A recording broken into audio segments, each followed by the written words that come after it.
Hey, I'm with my friend Kelvin and he's going back to Spain now. So what would you want to tell to them, Kelvin? Did you enjoy your stay here in the Philippines? Yes, I enjoy a lot. How long have you been here? 20 days? Yes, no, 30 days. 30 Yes, days. 30 days. Now So- it's my último día. Yeah, and you are going to the airport now, isn't Yes, it? yes. I come back to Spain.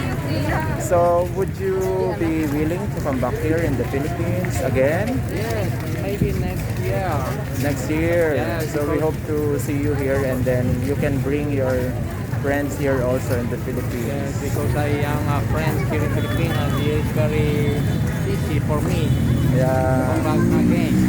And you still have to explore a lot of places here. A Yes. lot of places to A go. little places. I need more time. And more money, of course. All Philippines. Yeah, that's true. So hopefully when you come back here, you will bring friends with you from Spain or even from Ecuador, isn't it? Spain. On Spain. Okay, so say bye-bye, Calvin. Okay, bye-bye. Thank you, Filipina, for all. Welcome, Kelvin.